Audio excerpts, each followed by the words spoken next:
Welcome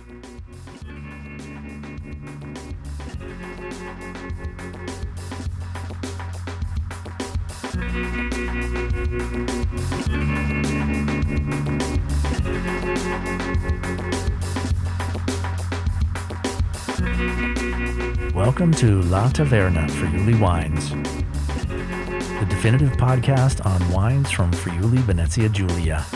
I'm your host, Wayne Young.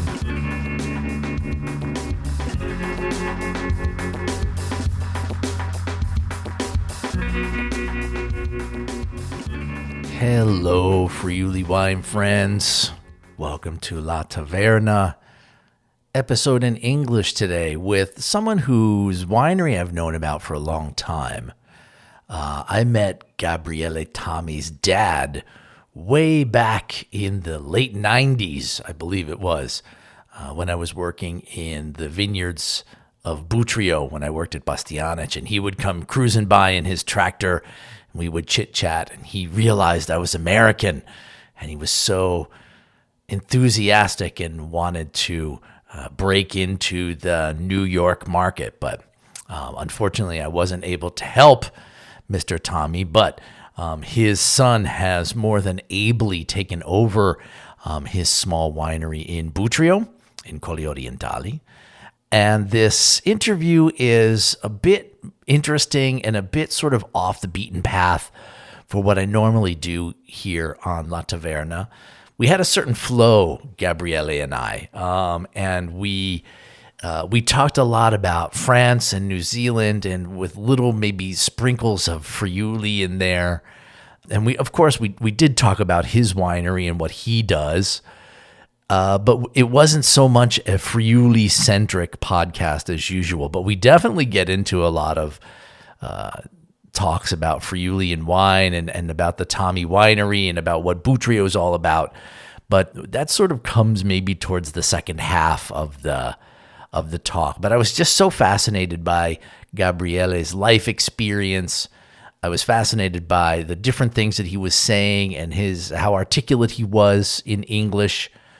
And I even tried not to clean up too much the usual ums and ahs of the podcast. I'm the one who does all of the editing as far as this podcast is concerned.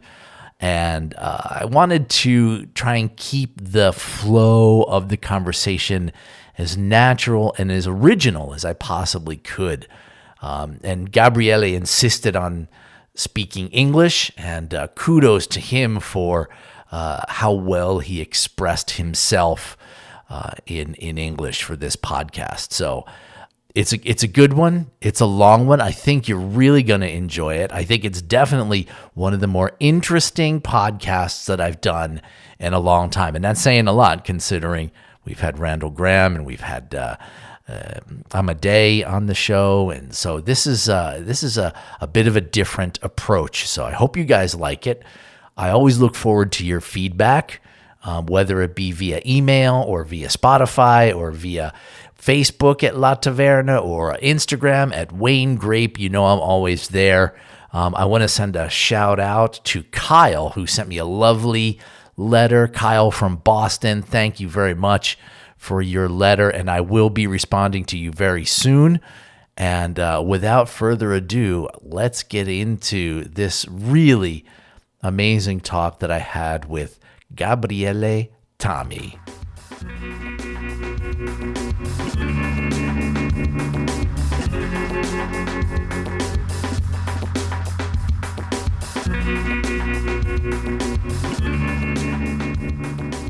And here we are in the Tasting Academy of Colli Orientali del Friuli, here with Gabriele TAMI. Gabriele, come stai stasera?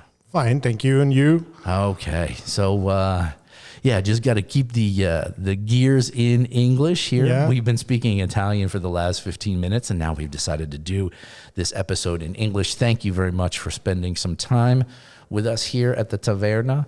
Gabriele, you are basically the second, third generation winemaker?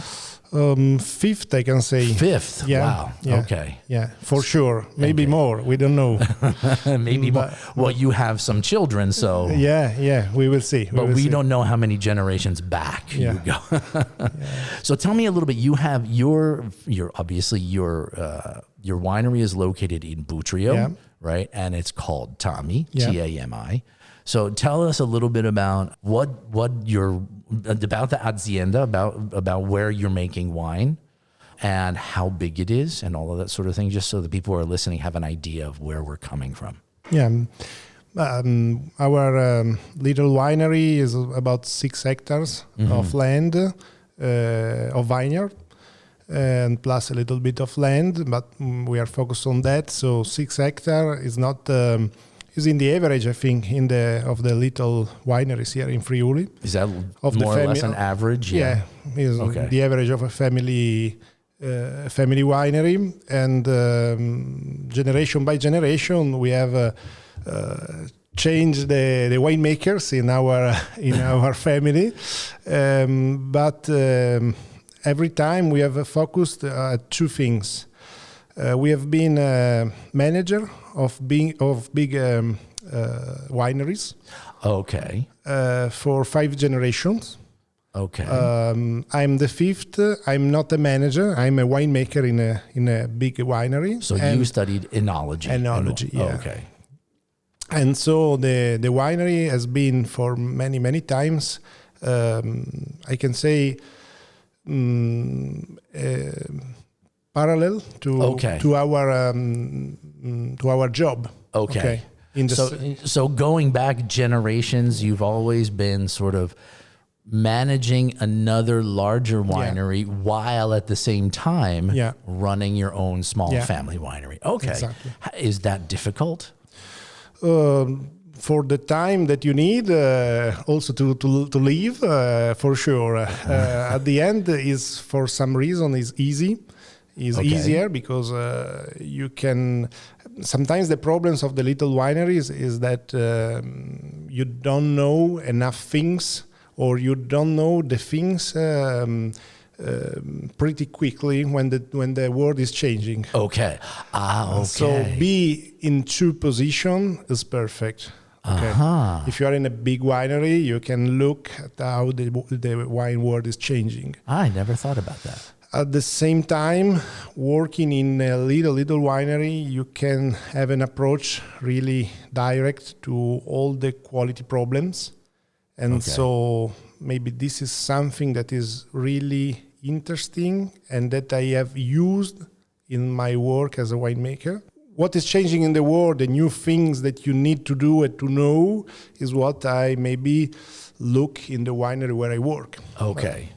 So having this sort of bigger experience in a bigger winery, maybe that has some more money to spend, maybe they're looking to find the latest technology, to make things more efficient, to, improve quality. You have the time and the exposure to see all of that and bring some of that stuff but back also home. Yeah, and also especially if you are in the high level quality part of the wines, it's really important to have a continuous exchange with other people coming from all over the world. Because at the end, making wine is a sort of mode. Okay. Moda. Fashion. Sorry. Yeah, it's more like a fashion. Fashion is changing. Fashion is changing really quickly. You need to be really fast in understand what the wine world want to have. Okay. And the taste of the wine also, if we are on the same land with the same variety, is changing minimum every 3-4 years. Okay. And it's really important to be on the stage. Gotcha. So can you give me an example of when that's happened maybe for you? So maybe when because you also work for a larger winery. Yeah. Okay. So have you ever found yourself at the larger winery and said, oh, wow, I really see that this trend or this taste is changing, and you've brought that information home and changed something at home too? Has that ever happened to you? More is something that I have bring from the big winery is more the approach to the people. Approach to the the people. approach to the people. Okay, explain that to me. I'm not the guy that have been only in Friuli for all his life. Thank goodness. I had a big experience around the world, but at the end, if you stay in Friuli 90% of your life, sometimes it's difficult to understand how to approach to a possible customer. So you're talking about the people who come to the winery. Yeah, understand what the people want to have also. So not the people who are working with you. You're talking about the people who are coming to you to try and buy. Yeah. Okay. Yeah. This is really important because if you don't have people that are coming really often in your winery, and in a small winery, it's not easy to have big exchange with people from all over the world. Normally, little wineries, or they are really famous, or normally you sell the big amount of the wine to the locals, local people, or maybe to the people from Veneto, or from the nearest cities. Yeah, exactly. Or from Austria if you're in Friuli, somebody coming down as a tourist. Yeah. So be ready to understand how the wine world is changing. Is something that it's impossible to do with the locals, for sure. I can say that if we look to the other part of the thing, the big winery sometimes is difficult to in the big winery it's difficult to make. I can say test for a new product. It's quite difficult to do. Why? Because you are focused on the production. You cannot move from the wine that you are selling already to a big quantity of people, or the wine that you are making it since a lot of time. And the people are recognizing this wine as a benchmark, I can say. Okay. So when you want to move something or change something, you should be sure of what you are doing. Okay. So it's kind of like what we would say in English is maybe, I don't know, this just popped into my head. Smaller wineries can be a little bit lighter on their feet. Yeah. So they can move a little bit more quickly to sort of adapt. Yeah, also because sometimes they know the big part of the customer directly. So they can explain to them directly what's happened in that vintage, or your mistake, or the mistake of the nature of that vintage. Okay. In a big winery that is selling wine around the world, this is more difficult. So it's a direct feedback from your customers. Yeah, the message that you send with a bottle, sometimes it will arrive in New York, that it can be completely different. It's true. It's true. Yeah, so I mean, I guess if you're a large producer and you're having a really huge success with a certain type of wine, but there's something that you want to change about it, you have to be careful because a small change could be a big effect on sales. Yeah. So whereas a smaller winery, you make a little change and then all of a sudden the people who come back to you say, hey, I don't really like what you did to the Merlot. And you go, okay, we'll go back next year to the way you like it. So so it's a more direct feedback. Going back a little bit to, a little bit of your history, you said you've traveled around the world. Yeah. Where have you worked before, or where have you worked while you were learning, training? Where have you traveled I've made the university here in Udine, and I've started with the as an intern in some wineries here in the region, just to try something different from what I was doing with my father at home. Of course. And this was the first step to understand what's outside. I was like 19, 20 years old. Okay. How long ago how old are you now? I'm 35. 35. Yeah. So like 16, 17 years. 16 years ago. Okay. And that was the first point, really, really interesting. Absolutely. So getting out of just home base. Yeah, and getting out of university, because university is absolutely fantastic for a winemaker. University are in Udine, especially for winemaking, I can say. They're quite good. Yeah. But the theory is something that in wine is not enough. Okay. Wine needs a lot of practice. Right. Yeah, a lot of nose, a lot of mouth, a lot of hands. And so absolutely necessary to go out. And so doing that and during university was fantastic for me. Especially because the wineries where I work, they were really nice winery. Okay. I can say Via di Romance as Not bad. Yeah, as a thank for all the people that I've met in that period. But Right. that was the first step. Really, A lot of people stage at Via di Romance.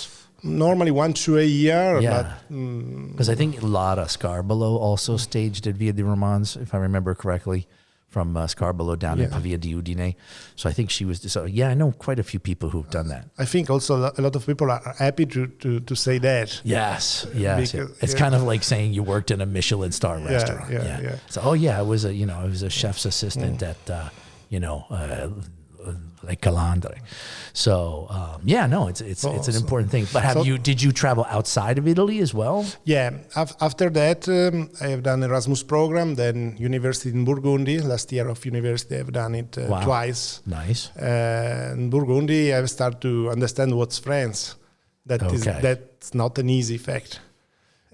Burgundy's really complicated. Yeah.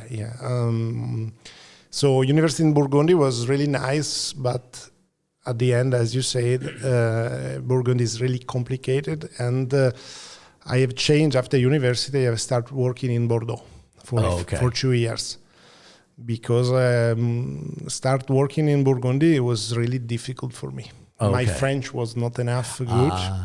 Are they difficult with the language in France, in the cellar? Yeah. Not in France, in some region of France. In some region of France. In Burgundy. In Burgundy, maybe in Champagne also. Yeah, French or nothing. Yeah. And my French was enough to have good notes at university, but not to make wine in a winery in Beaune or in Dijon. Okay, so you didn't actually work in a winery in Burgundy. No. But you did work in a winery in Bordeaux. Yeah, for 2 years. For 2 years. Yeah. So what was the sort of? Was there like a big revelation or something really important that you learned working in Bordeaux that you brought back home? Something you were like, wow, this is really important, or this is really interesting. I'm going to bring this knowledge home and apply it to my wines. But I think the approach, not something technical. I don't know, like a perfect thing that I want to do also at home. No. A technical thing, precise that I want to do at home the same. No, I don't think that. The important thing is the approach to be the best as you can, the best that the market will recognize you, not the best that I like. And your wine should be not easy to copy, to remake it in another place in the world. Okay. So not good, because good is something that changes from person to person, but not vinegar for sure. Okay. But good for something that is recognizable, that is arriving from that terroir, from that winery. So making a unique product. Is almost more important than making a great product. Yeah. Putting the signature, the same signature, each vintage on each wine of the same winery. Okay. So how did they do that in Bordeaux? What was the secrets that they used to? The secret, as I said, little bit of wine from Sicily. Yeah, could be. No, I'm teasing. No, at the end is. When I was saying before, something that you change in a big label could be a big mistake. Also, if you are doing well. Okay. They are doing the same since 100 years. Okay. Same vineyard that are doing the same cuvée, same wood from the same cooperage, same way of thinking, of doing, of moving. So sometimes. Can I say dogma in English? Yeah, you can say dogma, sure. Yeah, sometimes the decisions are... dogma. Are kind of. Almost, okay. Kind of. So it's always done that way. Yeah. It works. The people are happy. Okay, we should continue that way. Okay. Another thing, I have met a few people, two winemakers particularly, with a tasting, an ability in tasting that I've never met another time in my life. So with a tasting ability. Yeah. Wow. Yeah. So tell me about that. What do you mean? So we had in the first winery where I was working, Chateau Cantenac, that is quite famous, but not the big ones. Yeah, it's not one of the big ones. Petrus, but if you know Bordeaux, you've heard of Cantenac. Okay. Yeah. Is it a first growth? Is it a? No. It's a Saint-Emilion Grand Cru. Okay. And because there is also another Cantenac, but this brand Cantenac. Maybe that's what I'm thinking of. But anyway, go on. Sorry. And we had a consultant, really famous, really famous. Can you say the name? Jacques Boisneau. Okay. And that was coming in a winery as a normal guy, not a guy that is consulting 400 wineries in Bordeaux. Okay. Normal guy, 70 years old at the time, with his lady in the car. The lady was reading the newspaper or a book. Okay. A pink book. And she would stay in the car? Yeah, absolutely. Okay. He was coming in the cellar. He was remembering the names of all the workers of the cellar every time. That's important. He was asking me about Udinese championship, how was going. And in a piece of paper that was in the, how do you call the jacket? Shirt pocket. The shirt pocket. Or the jacket pocket. The jacket pocket. He had a piece of paper, so like 10 square centimeter. And he was able to write all the tasting notes of all the winery. Wow. With so with some codes, with some symbols. And so at the end of, 50, 60, 70 wines on the table, it was able to imagine the perfect blend. Wow. And that's something that I have never looked before. It never happened at that step, at that high level. I have never seen it in my life. Maybe there are some for sure. Okay. But I have never had the same occasion to work with a so talented taster. Wow. And so when he said, this is the blend, that was it? Yeah, there was no debate. No, because it was a really interesting person, not also... Not dogmatic. Absolutely. Okay. He was proposing the blends for the first wine, the second wine, the cuvée spéciale. There was also a cuvée for the woman because the owner was a woman. Okay. And so all the family, there was in the tasting room there was the winemaker that was the son of the owner, the owner, the other son that was the commercial one, and I can say the first worker of the winery. And so all of them were saying something about one of the wines. Okay. The commercial one for the cuvée spéciale, the Vin de Chateau was decided more by the winemaker, and obviously the wine for the ladies by the owner. By the owner, of course. And all of them were giving to the consultant the signature of the family. Okay. So they were making una critica.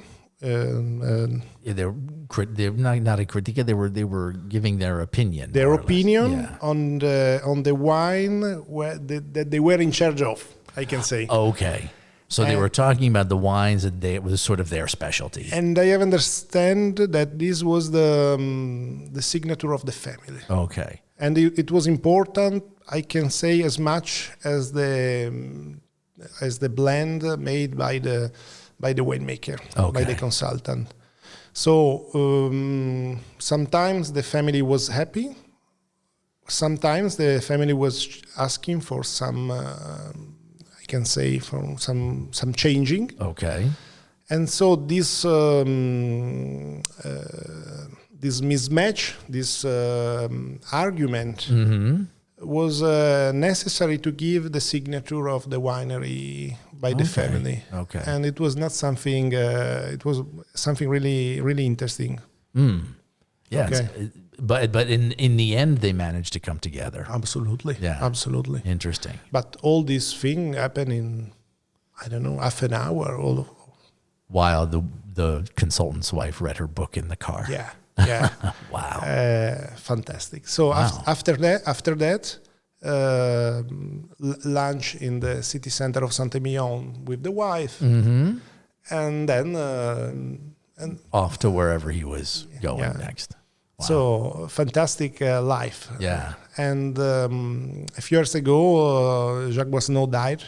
And it was harvest 2014, I remember. I was working here in Friuli, and a call from Bordeaux arrives me, and I've cried as my grandfather was who died. Yeah. So you were very close. This guy had a big effect on you. Yeah. I've not passed so much time with him, but quality time. Okay. So he really made a mark on you. Yeah, absolutely. Okay. Absolutely. Very good. That's wonderful. So you finish in Bordeaux. Yeah. And you come back home. I come back directly to New Zealand. So you went from Bordeaux to New Zealand. Yeah, Okay. The voyage goes on. Yeah. So tell me about New Zealand. I've always dreamt of making wine in New Zealand. I was going to go, but somebody pulled the rug out from under me. But anyway, that's another story for another episode. Tell me about that. How did you manage that job? This is the important thing, because I was working in Bordeaux. I have made the application to go to New Zealand. I have sent, I think, 1,000 of emails. 1,000? Yeah. Literally 1,000? Yeah. More than 500 for sure. Okay. Wow. Because there is a website, wine.nz.com. You have the list of all the emails of all the wineries. And you just blasted them. Yeah. Wow. So I think I have sent like from A to, I think, K. Okay. After K, after K was like midnight, and then I get home. Okay. I had a big quantity of response. That's good. And a few of them were really interesting. And so one of them called has write an email to my boss in Saint-Emilion. Okay. First question: do you imagine that this guy can manage a huge winery of 300,000 hectoliters? 300,000 hectoliters. Respond: yes, for sure. Yes, for sure. Yeah, copy on my email, CCN on my email. Okay. Said, you are crazy. I was 22. I was working in little winery, quality wineries. How big was Cantenac? 3,000 hectoliters. So 100 times bigger. Yeah. So 300,000 hectoliters, what would that be in bottles? 3 million bottles? 4 million bottles? No, 10 times more. 10 times more. Yeah. 40 million bottles. Yeah. Holy shit. Okay. So I've said to my boss, what are you doing? What are you saying to this guy? Oh, it's better if you make a mistake. It's better to do it 27,000 kilometers from your home than in Friuli. That's true. Because then you can get on a plane and get the hell out. Yeah, and after, if you are able to do that, you will be sure that for all your life you will know that you will be able to do that. Okay. And for you, this will be really important. You're giving you the confidence. Yes, giving you the confidence to tackle whatever winery, whether it's 4,000 bottles or 40 million bottles. So that was a big deal for you. Yeah, absolutely. And you managed to do that. Is that where you went to work? Yeah, but I arrived there, and the winemaker was there. Okay. That was a test, but a good test. After a few weeks, I started the harvest. So 2 turni. 2 shifts. 2 shifts of 12 hours. Whoa. Okay. The senior winemaker was managing the 12 hours during the day, 7/7, and 7/7 during the night. I was working with the team that was coming from all over the world. Okay. So New Zealand team was working 7/7 with the winemaker, the chief winemaker, Okay. and I was working with 25 people coming from all over the world, winemakers or next to be winemakers, from example, Chile, from from Chile. France, from Argentina, from Motta di Livenza, from never met before, Right. from California, from one was from Texas, from Canada. Wow. So from all over the place. Yeah, Okay. and at the end, And you had to manage all these guys. yeah, but at the end, what I was the person that was speaking the language of all the other people. English. English, French, Italian. Oh. Okay. There you go. Because obviously your English is very good. yeah. French from your experience in Bordeaux, and Yeah. Italian, obviously your mother tongue. Yeah. So you were able to communicate with everyone. Yeah, and at the end, the chief should be the guy from Motta di Livenza that was really nice guy in winemaking. Really, really nice. What do you mean by really nice? It was able to do absolutely more than what I was. Okay. Yeah, So he was more qualified than you. Yeah, but he was speaking just Italian and a little bit of English. Uh-huh. Not more qualified, more able. Okay. He was at the first experience also him, but he was really, really on the stage, I can say. Okay. Well, take note, people who are listening, how important it is to be able to communicate in different languages. You know, the fact that you were able to communicate in 2 more languages than this guy, basically, put you in a better position to be a leader, to be the manager. So if you're listening and you're thinking about going into winemaking, start learning new languages, man. Because it's important. Because in the world, the economic world, English is everywhere. Right. Maybe also Chinese in the future. But with English, more or less, you can do all you want. Mm-hmm. In winemaking world, if you go in France and you don't know French, could be difficult. Yeah, like you said, it was in French. In Italy, it's not so difficult as in France, but at the end, for working in a winery, you should know a little bit of Italian. In Spain, well, that was what happened to me. I mean, I came here and I didn't know any words as far as the cantina was concerned. I knew how to say, you know, how much does a beer cost in Italian? Or where's the bathroom? But, you know, in a week or two, you pick up, you know, maybe not all the grammar, but you understand if somebody tells you to bring that pump and move that tank from that tank, you can understand that. But yeah, it's a skill. It's something that, you know, people I think underestimate in a world like wine. Why do you need to learn languages to work in a winery? Well, there's your evidence that you should. And Spanish is another language South really America, important for winemaking. Absolutely, really important. Spain, South America, it's a big deal. Yeah, for sure. So how long did you stay in New Zealand? A little bit more than 6 months, just for the just season. the harvest. Yeah, and then I've quit the job because it was impossible to live there. They pay me really good. Okay. Really good. Okay.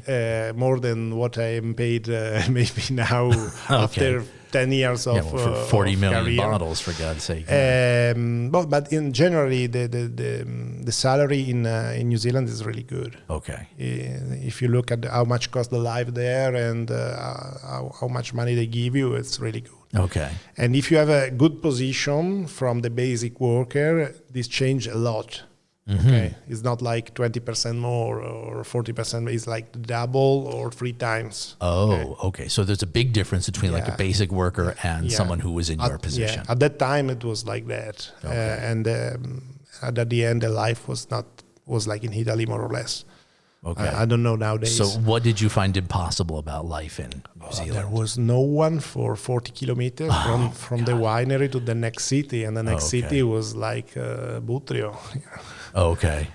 So it was kind of like Lauzaco, where I was. Almost. It wasn't quite 40 kilometers, but at least we had Udine. And the first city was Wellington at 4 hours, 5 hours by car. Wow. Yeah. So didn't like that isolation. 22 years, this was not. No. Yeah, you don't want to do that. No. Yeah. So you came back home. I came back home. I came back directly to Bordeaux for working in another winery there, the second year in Bordeaux. Okay. So another winery, a little bit bigger, Okay. a little bit more famous. So is your dad like on the phone with you saying, when are you coming back? You got a winery to run over exactly, here. Really? Exactly. And but at the same time, it was really happy about my experience. Of course. And I have and it was the last year that I was out because my dad was 69 that year. Mm-hmm. And at Christmas, I came back. Yeah. And he said, in May I will be 70, or you come back, or I should sell the winery. Oh, that's an because ultimatum. I'm too old to go ahead. To keep going on. Yeah, to keep going on. Yeah, he wanted to retire, man. He's been 70 years old. Yeah. Yeah. And so then I decided to come back to Friuli. I found a good job in a good little winery. Okay. That was not... So again, you came back and you were working in another winery as well as running your own. Yeah, but small and not so big, not so bigger than mine. Okay. And really with a huge focus on quality. Okay. So this was another step really important of my career. Okay. 3 years there looking for wonderful white wines with a consultant, really one of the best winemakers at white that I have ever met. Mm-hmm. It was another really important thing for me. Okay. 3 years there. Every time you move, you should change your mind. You should adapt your position to the position that you find. It's something that helps you to keep your head switch on. Okay. Keep your brain turned on. Keep your mind open as well. Yeah, because sometimes we switch off our brain. We move as a dogma, but with the switch off on the head. So you're just doing everything sort of by habit. Yeah. Okay. Not dogma, habit. Yeah, by habit. And then because dogma, you are sure of the result. Exactly. But working and moving around, you always have to sort of reset yourself and open your mind to do things in a different way. Yeah. Okay. And I think till the 30s, it's really important to do that. Yeah. So until you're in your 30s, basically, you were saying. Yeah. So spend your 20s moving, traveling, experiences. Okay. Yeah. I think that's really good advice.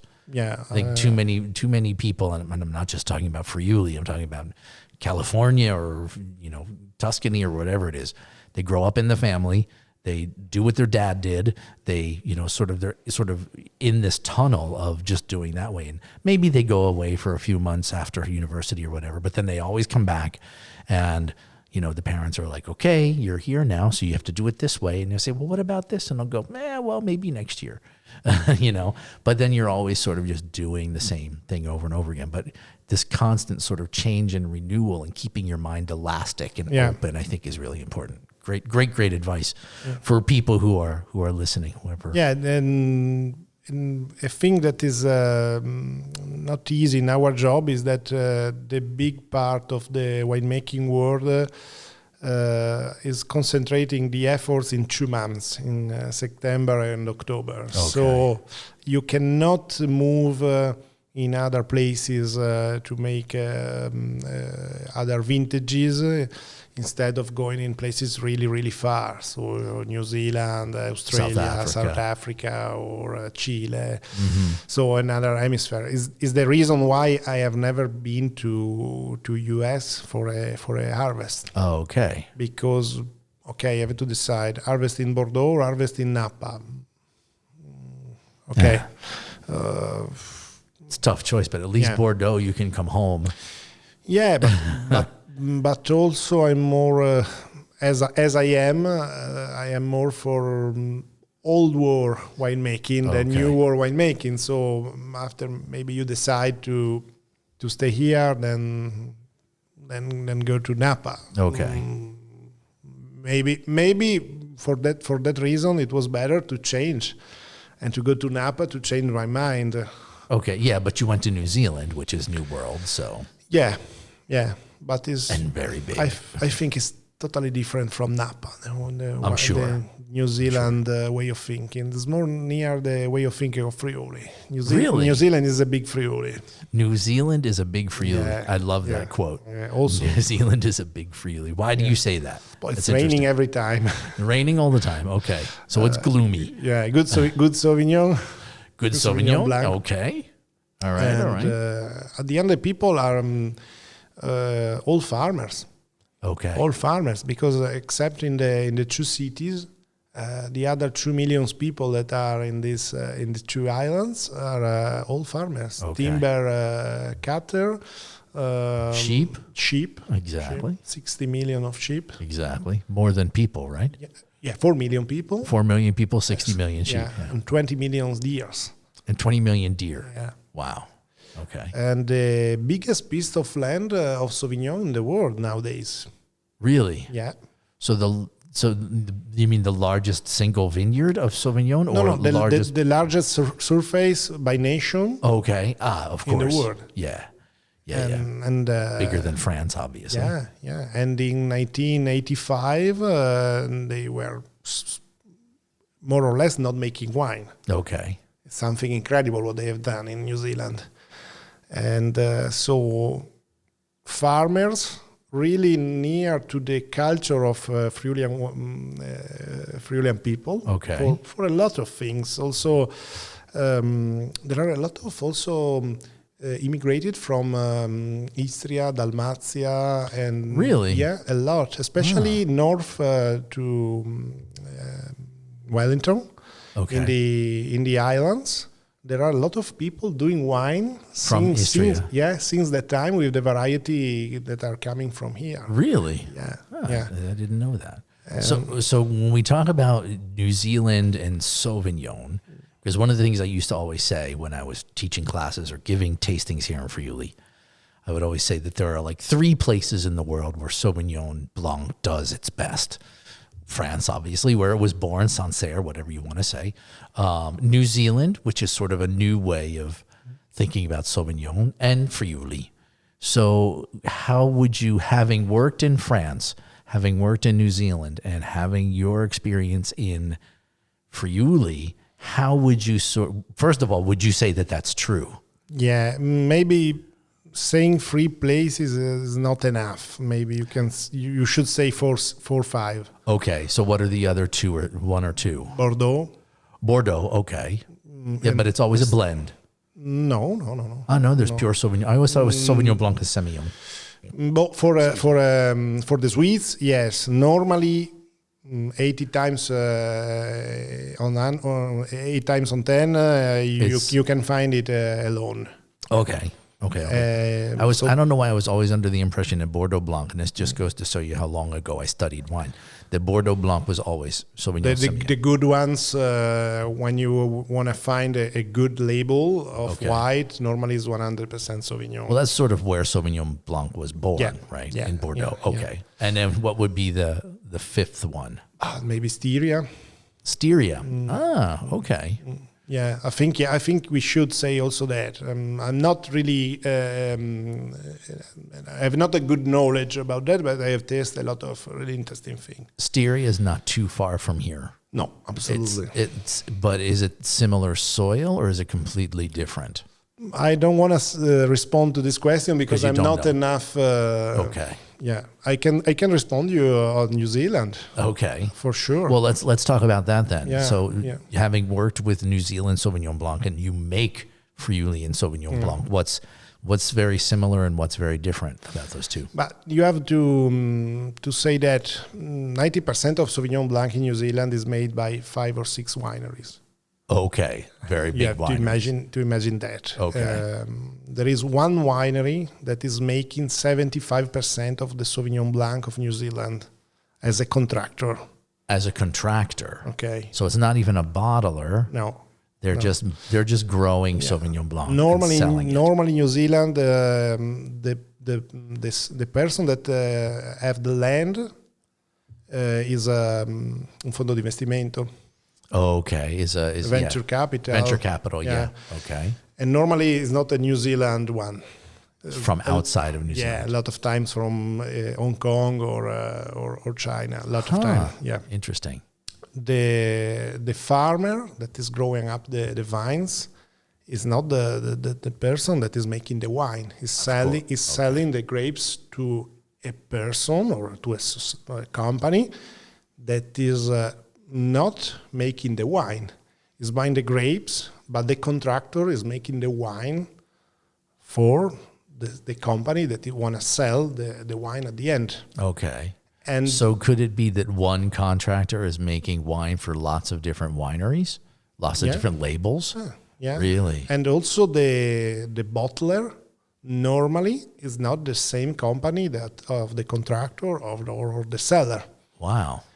And my winery was connected by a pipe underneath the road.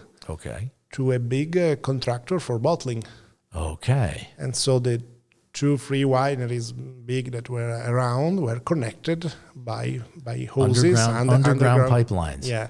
Wow. So it's such a different concept to what we have here in Friuli. Yeah. So in Friuli, it's like everybody has to have their own bottling line. Everybody has to have their own tractor, their own, it's very, very different. Yeah, but this is 80% of the production. Okay. The other 20% is like Friuli. Okay. Little wineries that are making the best as they can, and that they work from the morning to the night to try to find a better way to have a wonderful bottle of wine. Okay.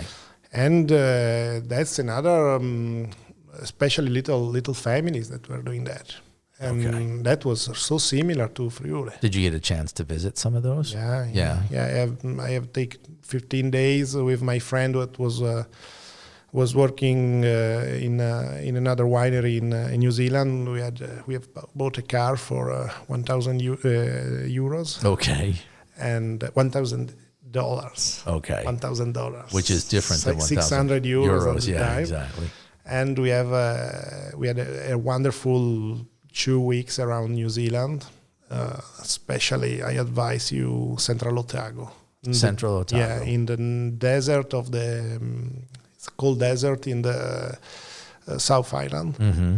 And there they have water, but it's desert. And they have a really big change of temperature during day and night. Okay. They make some Pinot Noir, fantastic. Really? So, yeah, little wineries like 5 hectares, 10 hectares at maximum. Is that economically viable in a place like New Zealand? Because I mean, obviously, you make a living with your family winery, which is 6 hectares. Yeah. Right. Plus, you make money from consulting for the big winery that you work for now. But it's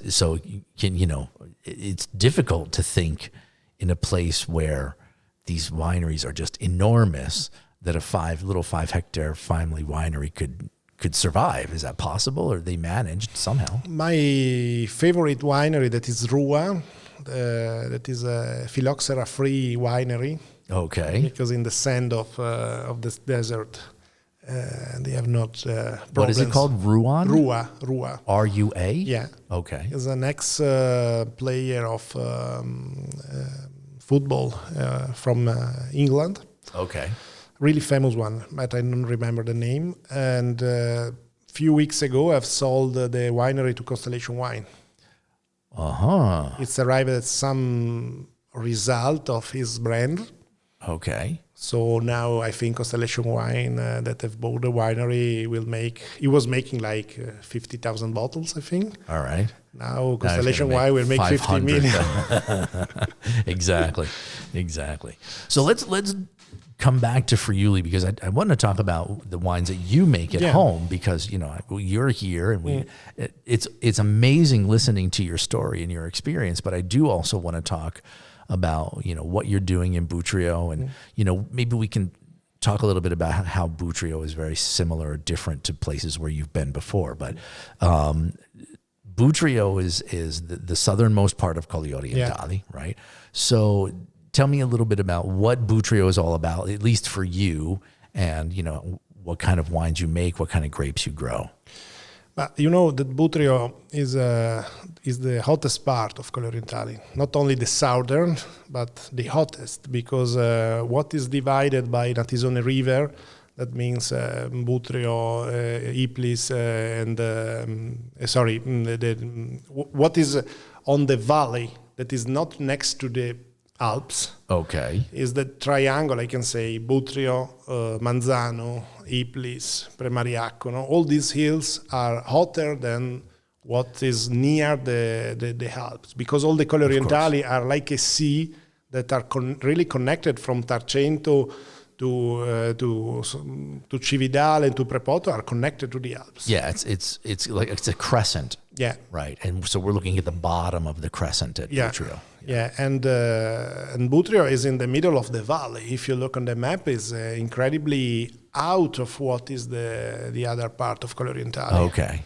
And this means that is really hotter, completely different place for making wine. So it's not at the end in the history of Buttrio. You will look the best wines are reds. Right. Yeah, it's known for its reds. Yeah. If you look at the, may I say some names? Sure, of course. No, there's no problem here. I remember some Zamo, incredibly made in Buttrio. Yeah. Because the winery is in Manzano, but one of the best vineyards is in Buttrio. True. Miani, of course. Okay. But 20 years before or 50 years before, Dorigo. Yeah. And 300 years before, Conte d'Attimis. Of course. Yeah. Okay. So I've said 4 names really important for reds. For red wines in Buttrio. Yeah. So I cannot. So do you concentrate on reds? I think my best product is a red. Okay.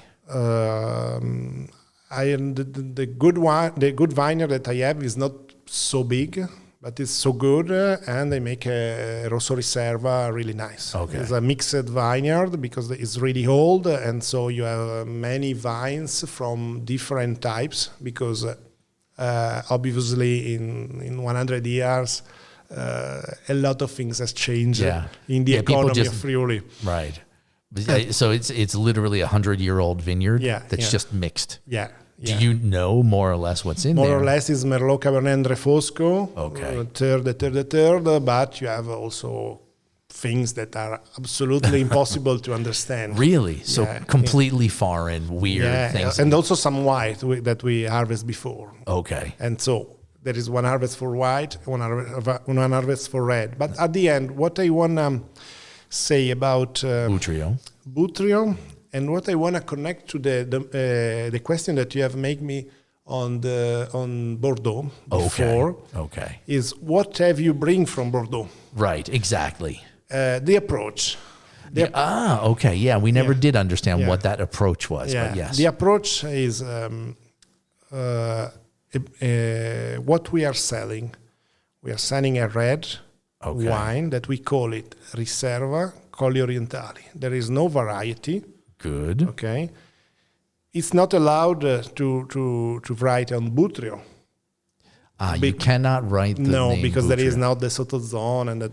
Okay, it's a technical thing, but but it's Colli Orientali. That is enough. Still enough good. For the word, for as big as is it the word is enough. Right. Riserva, so means minimum 3 years after harvest. Okay. And a vintage we are selling 2015 at the moment. So I think we have said enough about the wine. Okay, we don't need... That's enough information. Yeah, for me it's like that. And I have find that also for the customer is enough. Okay, because when you say Rosso Riserva, because if you say Rosso, it seems like Tavernello, okay? Table wine. Right.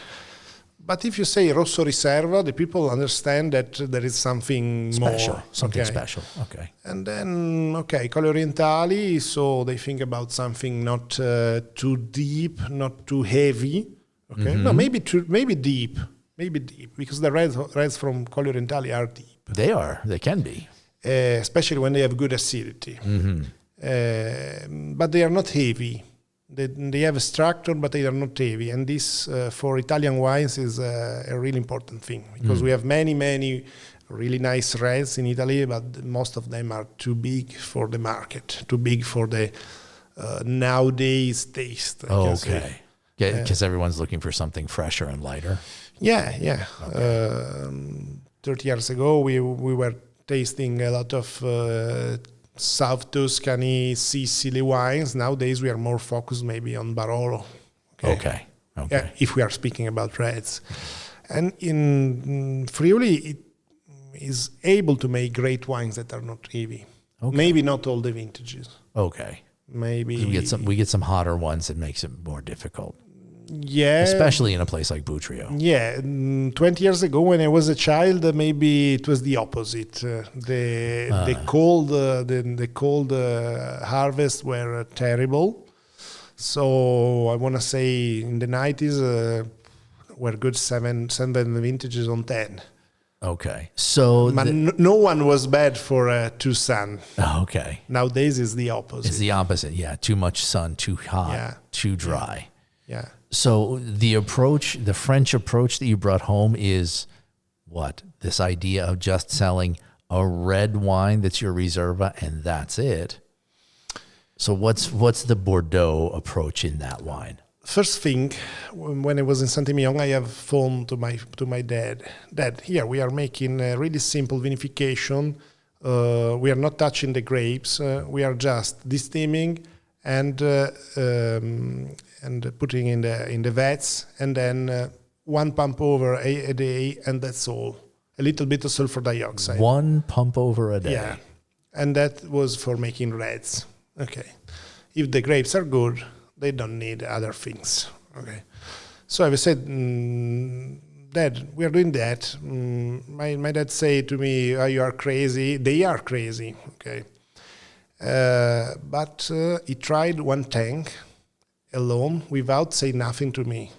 And when I came back, I have tasted this wine. It was 2011, and it was also a good vintage. The wine was good. It was the first try to make the Rosso Riserva that we have nowadays. Was it definitely different from the other wines that you made? Yeah. So you could see a difference right away. Yeah. Before, because it's a little vineyard, at the beginning, we were putting this vineyard with the others. So we have selected the terroir, the good terroir. We have vinificated without touching, no yeast, just sulfur dioxide, 1 pump over a day. That's all. That's it. After that, 24 months of wood, old wood, and this is Bordeaux. Okay. So this is the approach. This is the approach. Okay. Nothing more than what the nature have give you, and no way to try to find one variety, one particular thing. No. Okay, we have a good wine that is recognizable, that is coming from Bordeaux, is recognizable that is coming from Buttrio. Okay, our job is done. Perfect. Okay. Perfect. This is the approach. Okay. That's the approach. And at the end, I should say that nowadays in Bordeaux, this is not a start. Nowadays, this is an approach that is only for some little wineries that are dogmatic, and some big wineries really known that they can afford this thing. But the big part of Bordeaux is 35% of the AOC in France. Okay. 35% of the AOC. 5 billion euros of wine. Okay. 1 billion bottles.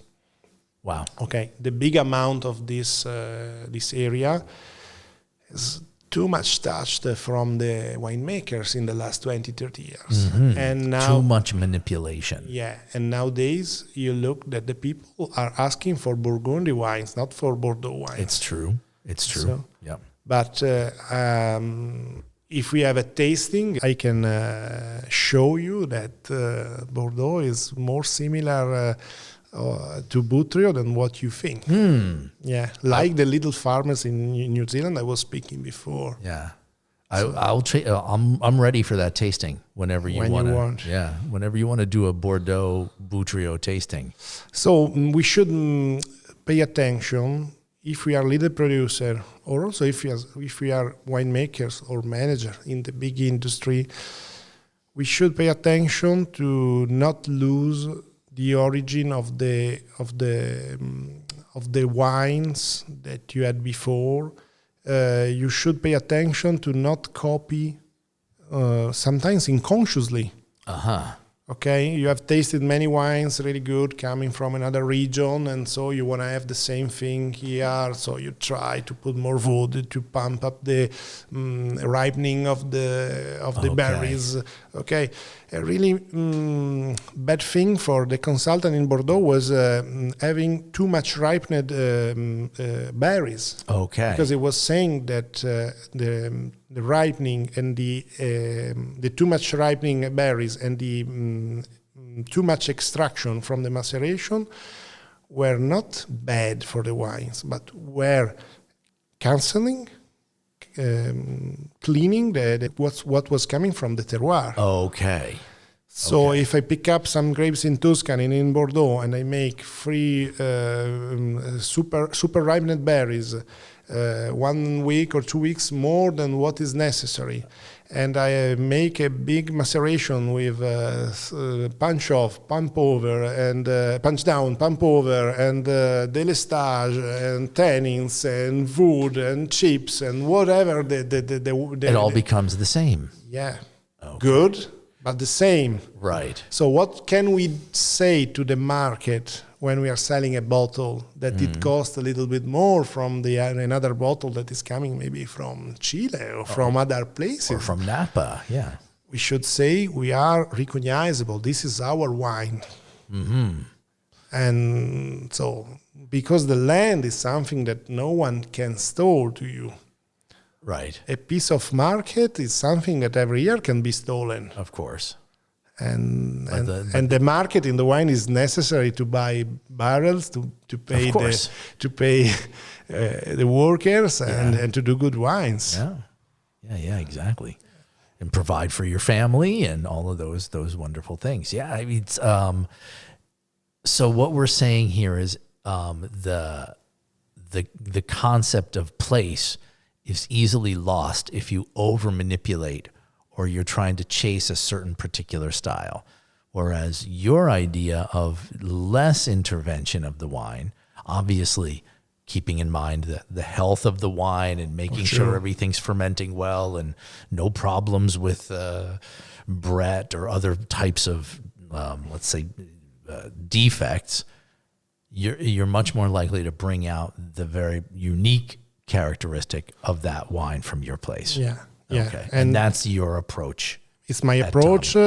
But also in the wineries where you consult. Yeah, if I can, yes. Also because I think that when you consult, you should, 90% of the time, the consultant are working in wineries, consultant, winemaker, and it depends after, but as you want to say. But at the end, in the winery, there is already a worker, a cantiniere, I don't know how you say in cellar hand. A cellar hand that is able to make the wine. Okay. The consultant should come to the winery to give an approach and to mix an approach with the signature of the family. Or mix with the approach with a signature of the brand. Okay. You cannot arrive and change all. No. Okay. Yeah, you can't come in and say, okay, we're starting from the beginning all over and again. Also doing nothing, because the cellar hand is already able to 90% of the times the cellar hand is able to make a good wine. Okay. Because it's not a stupid guy normally, no? Okay. So he knows that he should put some sulfur dioxide, protect from the air, clean the tanks, and so. And a common normal wine could be done obviously. Okay. The winemaker should give an approach to the winery nowadays. 50 years ago, the winemakers were going to the wineries to avoid the production of vinegar. Okay. Nowadays, they are in the winery to give an approach, and so to give an added value to the wine. Well, so many times, I mean, when you talk, I'm not going to name any consultants or winemakers. A lot of times a consultant will come in and put their stamp on the wines from that winery. They say, we need a XYZ consultant because he's going to come in and save us, and everybody loves his or her wines. So they come in and they say, okay, what you used to do in the past, no, here's what we're going to do. Bam, I'm going to put my stamp, and everybody's going to say, oh, that's his wines. Okay, he makes wine for them too. So you're saying this is not what a consultant should be doing. Nowadays, no. Nowadays, no. So 50 years ago, not making vinegar. 20 years ago, 30, that was the job of the consultant, the stamp. I think a winemaker nowadays should arrive and give the approach that the winery needs, a single winery needs. So it's an understanding of the winery, its brand, its position. Where are you selling? Its potential. Who is buying your wine? Okay, so which is the market that you want to go to? So it's not just making wine, but you have to understand the markets that they're working in. Yeah, and 90% of the time also be able to speak to the big customer to explain why they should buy the wines. Okay, not the normal customer, but if there is a match with an importer, normally the winemaker should have a place on the table in the B2B. Okay. And this is something that is happening. So yeah, and obviously you've been doing that as well. If the winery needs it, for sure, and I'm really happy to do that because you have the feedback.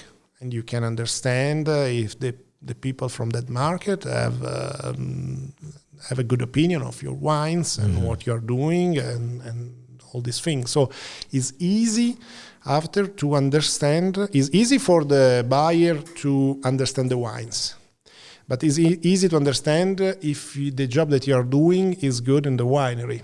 Okay. And there is no way better than that. Okay. So, coming back to my winery. Yeah. I was speaking about Rosso Riserva. Right. I make also a Bianco Riserva and a Ramandolo. Because you make a Ramandolo because my mother was from Nimes. My father has married my mother for an interest. It was in Buttrio. He need another terroir for making sweet wines.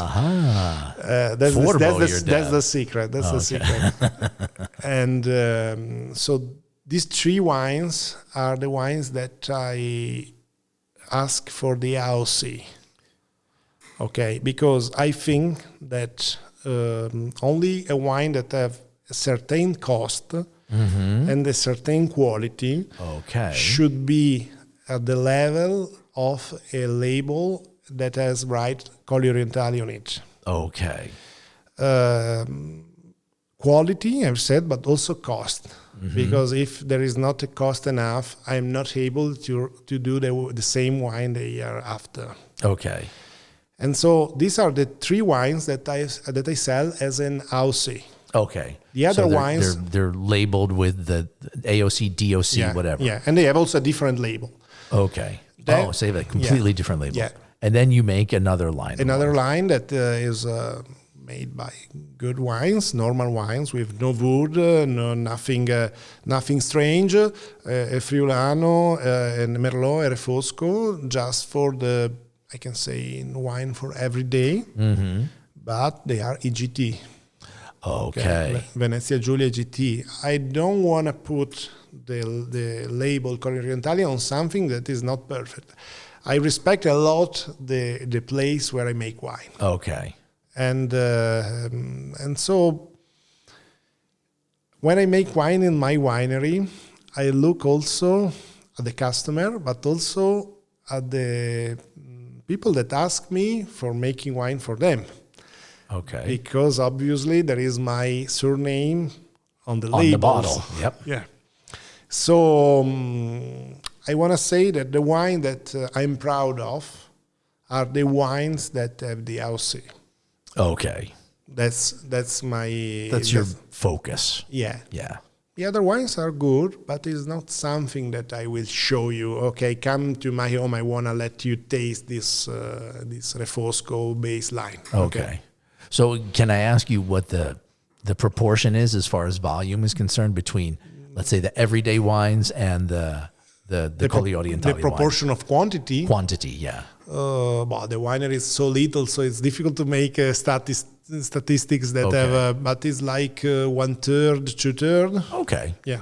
I think that's a good proportion. The Colli Orientali is 1/3, and the 2/3 is, yeah. Okay, 2/3 is the everyday drinking Yeah. wines. Okay. And I'm trying to be, not to grow up with my winery, but to grow up the quantity of Colli Orientali that I made.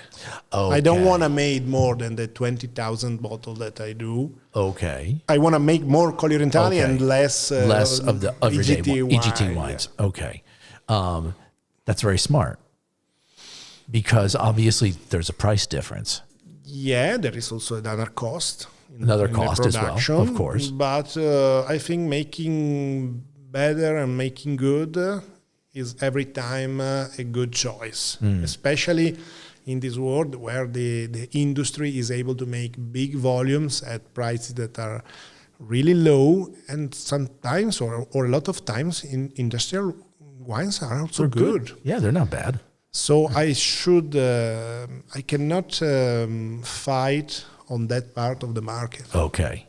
And so my family gave me one of the best terroirs that are in the world, I can say. Let me laugh a little bit, but for sure it's one of the piece of land where you can make really nice wines. So I want to focus on it. Okay.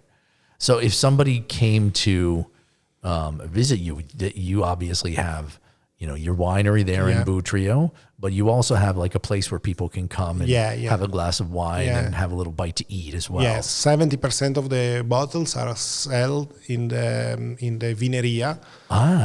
So you sell 70% direct. Yeah. That's an incredible number for Friuli. I mean, I know wineries by in the Friuli. glass or by bottle. Okay, because I know a lot of important wineries that do 2%, and you're doing 70. Yeah.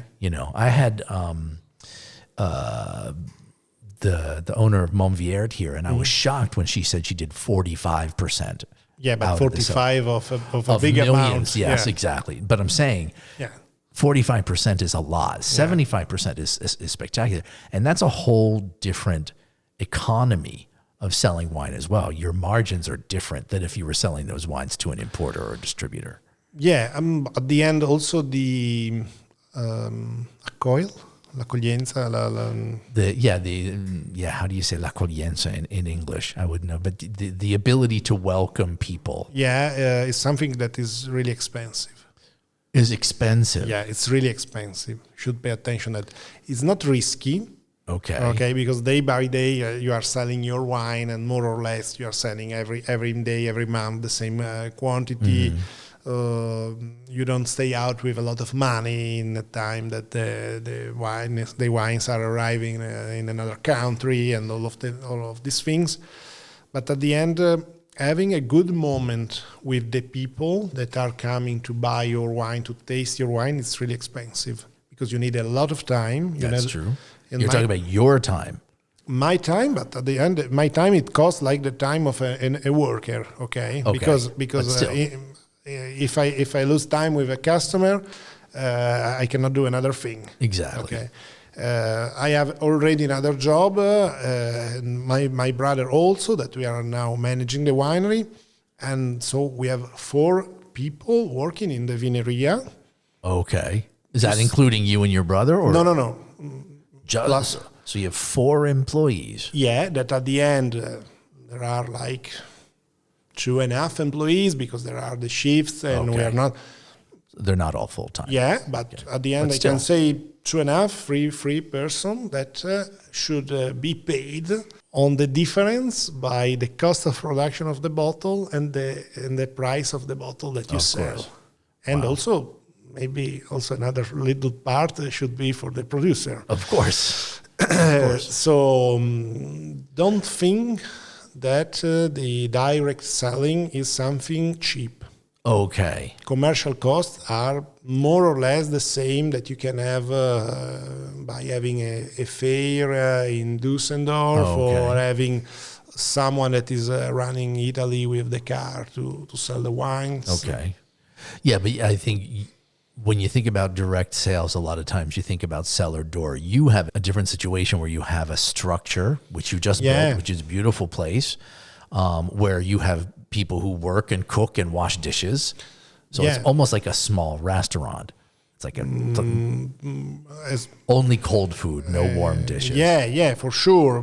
So that is a different. So it's different if you just had like a table in your cellar and you were selling 75% over the table.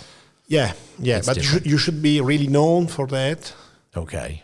And in this way, in the way that we do, also you can manage the cost of the workers also by the selling of the glass. Okay, because I sell also by glass. Wine by the glass. Yeah. It's not like in which you can't do in a cellar door situation. Normally you let them taste and then you hope they buy bottles. Yeah. That is something good if you have a big name or a lot of people are already coming, like Vier, for example. Okay. But it's not our situation. So is it complicated sort of bureaucratically to create a place where you sell glasses of wine? It's not easy. It's not easy. Okay. I have 4 people. All of them are really they have a good curriculum. Yes. Okay. Well, we all know Dante. Yeah. Dante is a myth. He's a man and a myth. Dante is the chief and is the most known person inside. But all the 4 people have worked in many other restaurants or bars or so they have their following as well. Yeah. So it's not easy. Not easy. Absolutely. But if you do all you need, it's not risky. Risky? Something. Not risky. So it's not risky, but it's not easy. Yeah. Okay. Yeah. And so it's already enough to be not risky, especially in this economy that we don't know what will happen tomorrow. No? Exactly. So is it a little bit of a guarantee for you? Yeah. That you always have sort of this flow of wine coming in and going out, selling by the glass. Okay. Some visitor. Well, I'm going to try and visit your vineria more often. So I hope so. Yes. So, but it was really nice getting to know you. I've kept you here for an hour and 15 minutes, so I don't want to keep you much longer, but I really want to thank you. It's been a great conversation with you, a bit different from the usual sort of conversation, but I really loved learning more about where you've been and where you've come from and what you've brought back to your winery. And so, I mean, is there anything that I didn't ask you that you would want to say before we go? Because I've taken up a lot of your time. No, I think we have touched a lot of things. Yeah. Okay. Cool. All right. Well, thank you very much, Gabriele, for your time tonight. Thank you. It was a great podcast. I appreciate all of your insight and your experience, and I'll see you with the Vineria. Okay. All right. Thanks. I'm waiting.